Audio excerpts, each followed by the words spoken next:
We had a couple in Uganda. She was listening to an Adventist World Radio broadcast, and she was listening, and she was like trying to hide it from her husband, and she planned to go way far away so that nobody around her would be able to report it back to her husband. She goes there, and when she gets there,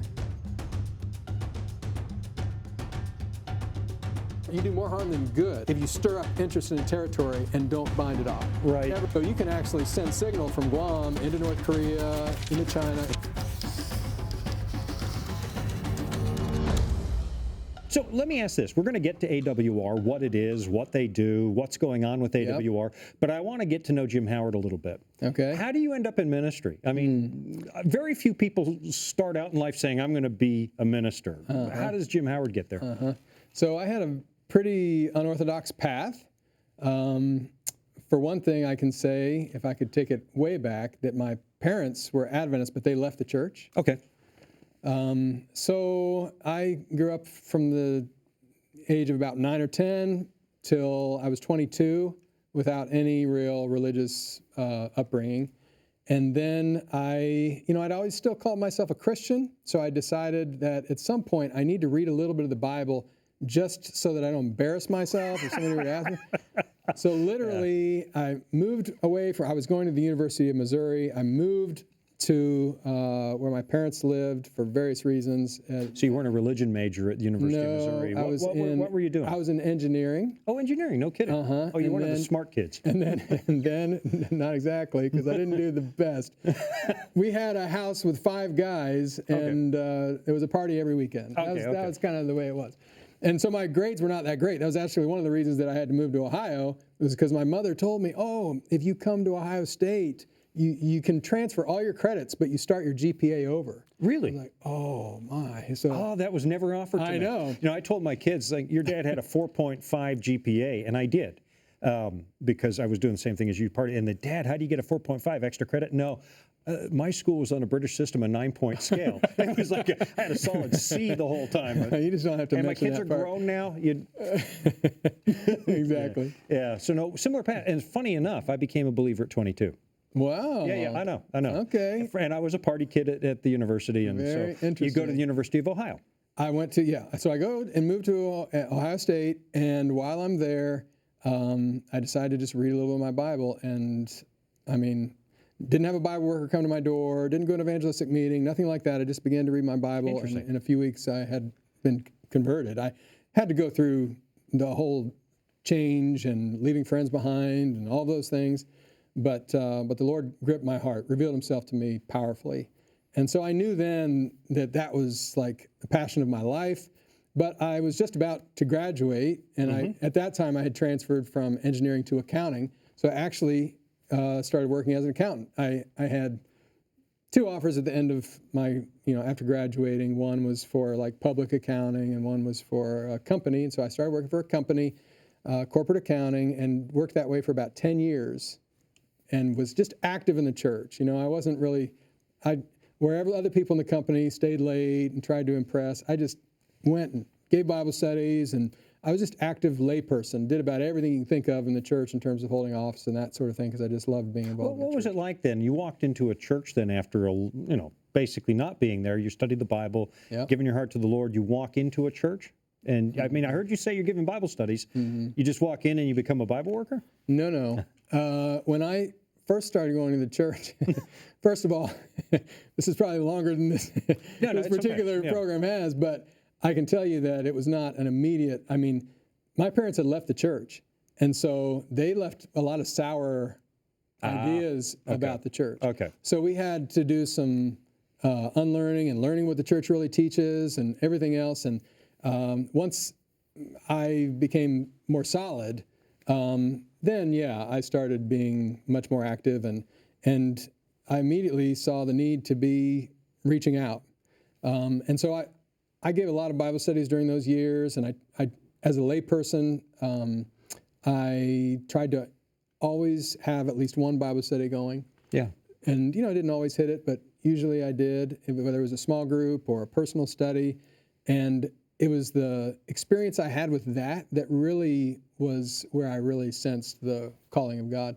So after doing that for a number of years, in Ohio, they had an opportunity for bi-vocational pastors, and I ended up becoming a bi-vocational pastor. I continued to work as a controller by that point of a company. Okay. And I'm at the same time pastoring a small church in Ohio.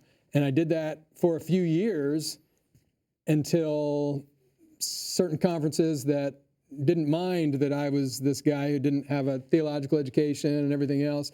They just saw the results of my work and began offering me opportunities. So I ended up taking a call, finally, making a long story short, to pastor in the Michigan Conference after having pastored in Ohio for a few years as a bivocational pastor. That's amazing. No, Yeah. Same path for me. I didn't even know we had sets of Bible study in the church. I was typing them up on my an actual typewriter. If you're under 40, then that's what preceded your word processor. And if you Right. made a mistake in the last line, you had to. Yeah. Exactly. Yeah. So I made them up, and I'd be embarrassed to show them now. I was giving Bible studies, and the church that baptized me finally just said, they asked the conference to hire me. Yeah. So I get that part. Well, interesting. I'm thinking about both of us around that same time. I started feeling like I should be doing something. My brother Mark, who's also a pastor, we were kind of converted around the same time, so we were both trying to figure out what we should be doing. And we met a pastor at camp meeting who said, have you ever thought about calling up, we have media ministries in the church. Call up some of these media ministries. Oh, funny. Voice of Prophecy, It Is Written, Amazing Facts. See if they have anybody in the area that has been studying the Bible, what have you, and you can go visit them. We thought that nobody had ever thought of that before, And we called them up, and they sent us back then they were the what's the dot matrix? Yeah. We had this big list. No, I have no idea what you're talking about, Jim. No, I know. And they didn't purge the list back then much at all. So it was old. So we're going and visiting homes. I mean, we maybe found 10% of the people, and the other ones were like, hey, would you be interested in studying or whatever? I mean, we didn't know what we were doing. But still, it was a blessing, and the Lord. So from a very early on, as a layperson, just learning to work in the church just as a, personal ministry type of focus, that was kind of in my DNA.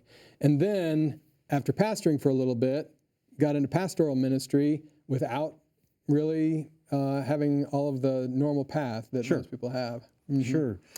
Yeah. So how do you end up here in this building? I mean, it's like we're throwing back the veil on what goes on in this mysterious building over here in Silver Spring, Maryland. How do you end up in this building, and how do you end up at AWR? They told me to turn left, and I turned right, something like that. I don't know.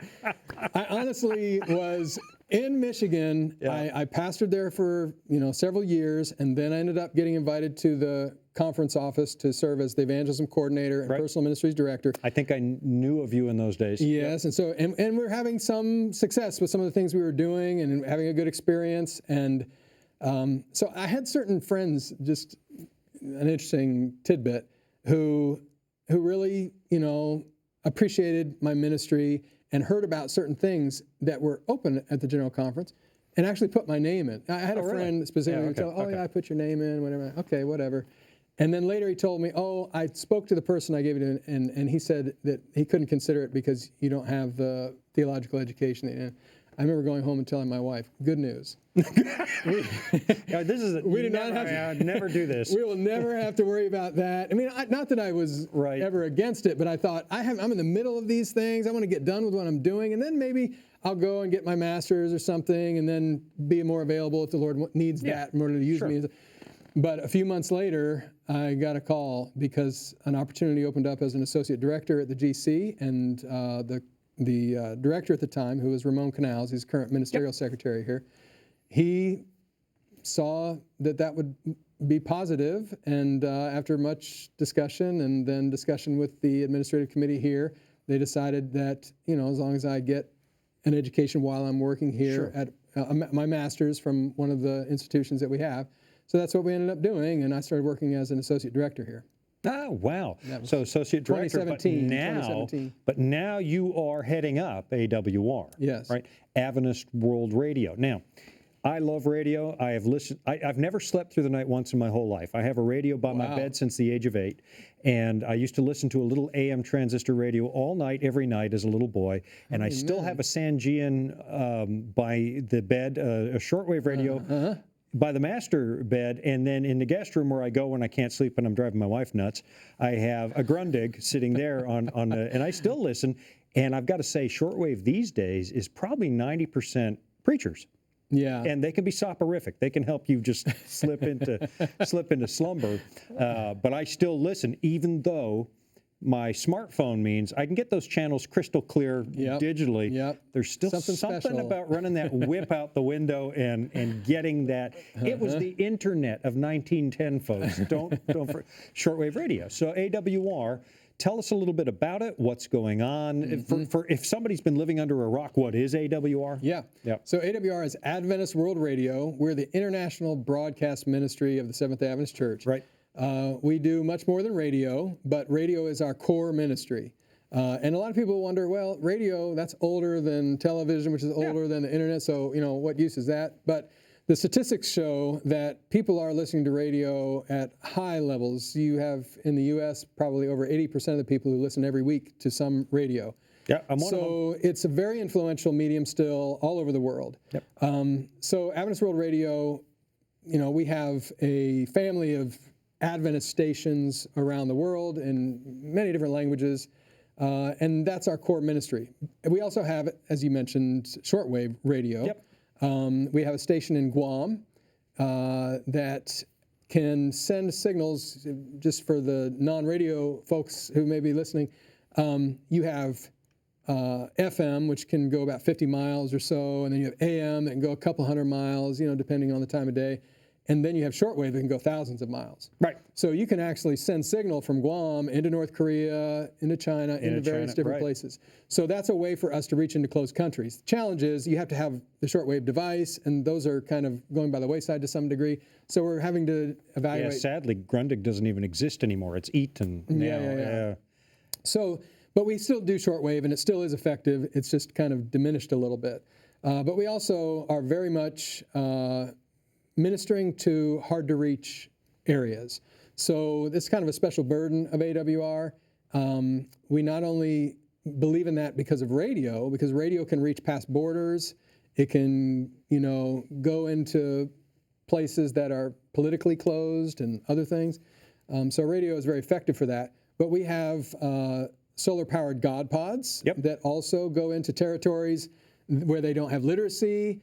These are just little listening devices, almost like an old iPod, but it doesn't. And some of them do have a radio frequency. But if we do that, we lock it to the AWR station nearby. Okay, so they can't get it. It's an AWR radio. Yeah, I almost dated myself saying they can't switch to Casey Kasem. Right. Yeah, and Casey Kasem, if you're under 40, American Top 40, that's a long time ago. Exactly. Yeah. So anyway, but they're solar powered too. Yep. So we go out in the bush of Kenya, or a recent incredible story we had was reaching into a community in North America, the Hutterite community, which is, akin to the, whether it be the Mennonite sect, or, to some degree. So they have limited use of technology and that sort of thing. So this is something that's very... Like in Ohio or Minnesota and some of these communities. northern U.S. and even into Canada. A little bit. I know of some of those communities. They're famous for selling chicken. Okay. Yeah, and so interesting. So they've got God pods. Yeah. So we had somebody specifically who had he had converted to Adventism, but he wanted to reach into his community. He has given them over 1,000 God pods into the community. Amazing. There's one young man who was 14 years old that we just learned about, who he was listening to the God pod, was totally convicted. His father called this guy who was sharing the God pods and said, "Hey, I got this device you gave," and his son, he's been listening to it, and now he won't work. He won't go when we go and do our Saturday chores and whatever. He won't do it. Whatever. Can you talk to him?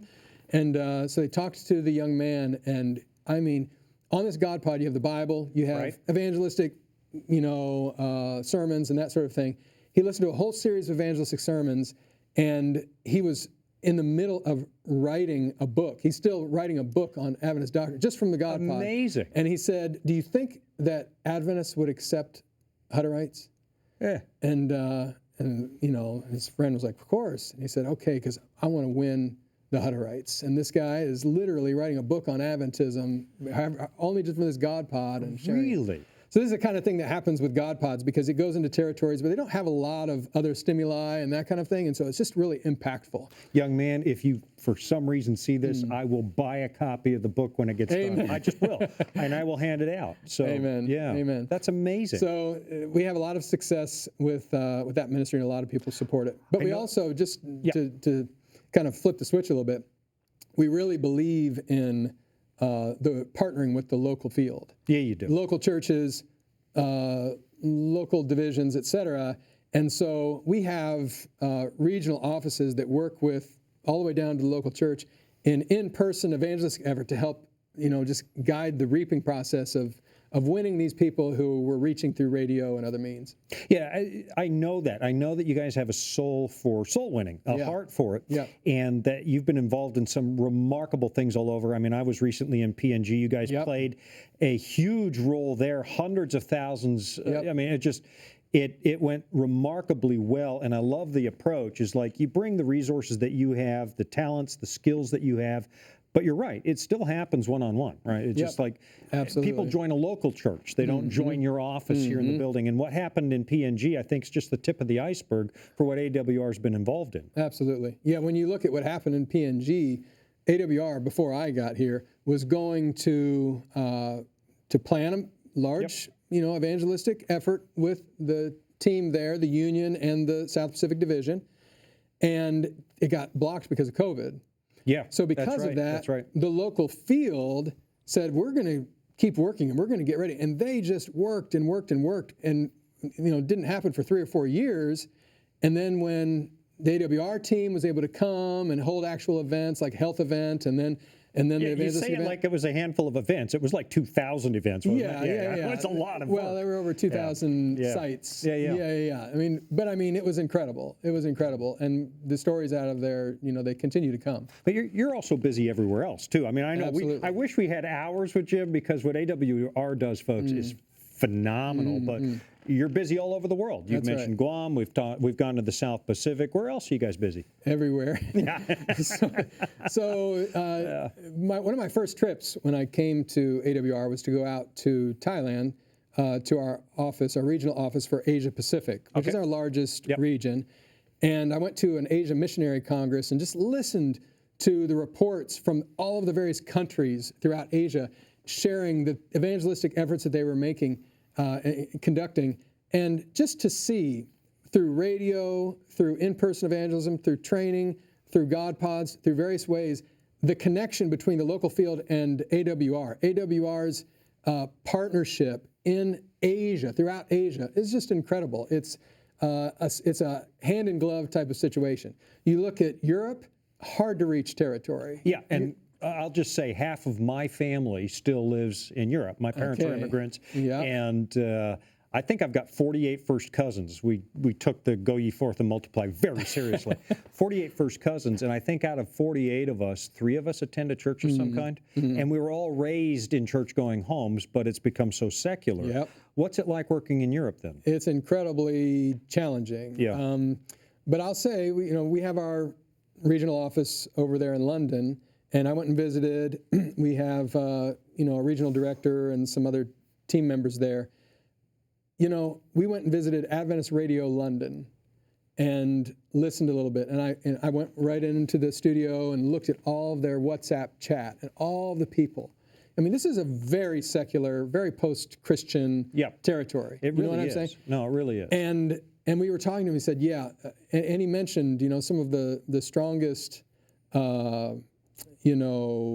response that they've had is to biblical teaching programs like Mark Finley and Doug Batchelor Q&A, and in an area where you think you have to be really, have a lot of entering wedge. Of course, we do that, but certainly you can do biblical teaching because there's people everywhere, even in these secular places, that are as Ellen White says, wistfully looking toward heaven. Yeah, I'd concur with that. I have made, I've spent a lot of time going where people say you can't go there, it won't work there. And Yep. it's like, Yep. oh, come on, God didn't make a mistake with this message. Absolutely. And I've discovered this, bait and switch never works anyway. I would rather have 100 interested people sitting in a room than 10,000 sort of curious people. And when the Word of God is not without its power. If you just, Amen. if you put it out there, Amen. it doesn't come back That's the void. point. It doesn't come back void. And I've had churches tell me, no, we're going to try this approach, that approach. I said, that's nice, but just understand that when you finally switch to the Bible, you're going to lose half your audience. What? You are. Advertise what you're selling. Advertise the Bible. And you and I have both talked about Kurt Johnson. I've noticed in Bible schools, the most effective advertising we've ever had is, would you like to study the Bible? That's right. Would you like to study Just the Bible? ask. It's Just mind-blowing. ask. It's like, I know. and that defies every study at a Barna. It defies, but God didn't make a mistake with this stuff. That's right. We need to have confidence in the Word of God. Like that, and that's where my personal experience, just reading the Bible and having a conversion from that, it's like, I don't have any question. I know that if somebody honest is thinking and searching, that when the Word of God comes, it will have that effect. So we have seen, even in those hard to reach territories, and that's the beauty of radio, really. Oh, it is. Like if you look, and that's where it shines, like in Europe and other places because there's something about radio, it's able to get to you privately. Ellen White writes about literature this way. She says it can get around prejudice and around pride. That's the same thing with radio. A recent story, we had a couple in Uganda, a married couple, who she was listening to an Adventist World Radio broadcast that they were broadcasting like an evangelistic campaign of sorts. And she was listening, and she was like totally intently listening, but trying to hide it from her husband because he, really, she knew, would not be in favor of this. And so he would leave for work, and then she would pull out her radio and she would listen and what have you. And this went on for a while. Well, they made this appeal that they were going to be baptizing, having a baptism, and even though she wasn't there in person where it was happening, she thought, I wonder if they would, I've been following along, I'm ready to make this commitment, I wonder if they would have me. And they had different sites where they were actually going to do it, and she planned to go way far away so that, nobody around her would be able to report it back to her husband. She goes there, and when she gets there, her husband is being baptized. Oh, come on. He has been privately, secretly listening the whole time at the same thing that she was doing. Yeah. They were both listening. It's something about radio that it can get around, all of those walls, and it can reach into our private moments. Well, I can't argue with that. I worked for a long time in radio, and I know that what you're saying is absolutely true. I've actually had people show up at an evangelistic meeting who say, I'd like to be baptized. Well, great, we should sit down and study. And I had one guy tell me, I don't need to study. Well, I understand, but maybe we should. He says, no, I want to show you something. And he pulled a sheet off of a stack of tapes. He'd recorded the show for years and years and years. He said, I know what you believe. I know everything you believe. Just let's just go. Amen. Yeah, and he would never, there are people that will never darken a church door. They'll never, and there's something about it. There's not people now freeze if there's a knock at the door. Absolutely. But there's no threat in that signal that comes. Yep. What makes Jim Howard excited in the morning to go to work? Well, just about. It depends on which day it is, but normally I'm just grateful. It's just a blessing to work for the cause of God. I every day recognize that I'm not worthy to be in the position that I'm in, but there's new exciting things happening all the time. Just this year, a lot of people equate Adventist World Radio to overseas and reaching into these very challenging territories. I'll admit I've done that, yeah. But we're partnering with Pastor Mark Finley and his ministry, Hope Lives 365, to broadcast half-hour programs every week, 5 days a week, into 14 of the largest cities in North America on the largest Christian teach and talk station in the nation. It's called Salem Network. Salem Network, sure. So, it's a credible opportunity. There are thousands of interests that then we can find out if they're interested in Bible study and funnel them down to local churches. That's another thing that gets me really excited. So I'm a personal ministries guy, Bible studies, and total member involvement. I still coordinate global total member involvement for the GC. And I work very closely with Sabbath School Personal Ministries and with local churches because in my mind, we have all these media ministries generating all these interests, and we have a hard time connecting them to local churches. We have two problems. One is connecting them to the local church, And the other is local churches being ready and willing to follow them up. To know what to do when they show up. Correct. Right. Yeah. Sometimes they're just not expecting it. Sometimes they're just, they don't see that as their role, whatever it might be. So we are working with something that we're developing called Global Bible School. It's a digital Bible school that when somebody gets to a certain point, they're asked if they would be interested in being contacted by a local representative. Okay. And then they give their information and we funnel it to local churches. We're still building it out, but there's a huge project that the GC is doing called One Voice 27. Yes. And media is a big part of that. Yep. And one of my burdens that I told our president and others on the steering committee is that I do not want to see us generate millions of Bible study interests and not funnel them down to the local church. That's almost worse than not starting. Correct. Ellen White actually says that. Yeah. She says it's more harm. You do more harm than good if you stir up interest in a territory and don't bind it off. That's correct. So, yeah, that gets me excited. The idea, we call it in AWR from broadcast to baptism. Yeah. So in other words, we don't just want to broadcast and have people hear it. We want to have calls to action, find those people, make contact with those people, and then connect them to local churches for baptism and discipleship. We're down to seconds to go, but if somebody wants to know more or wants to get involved or maybe wants to help sponsor AWR, how do they find you? Well, first thing I would say is check out our website, awr.org. At awr.org, you can find out about mission trips that we sometimes have. For instance, similar to PNG, we have a big project happening in Madagascar just at the end of this year.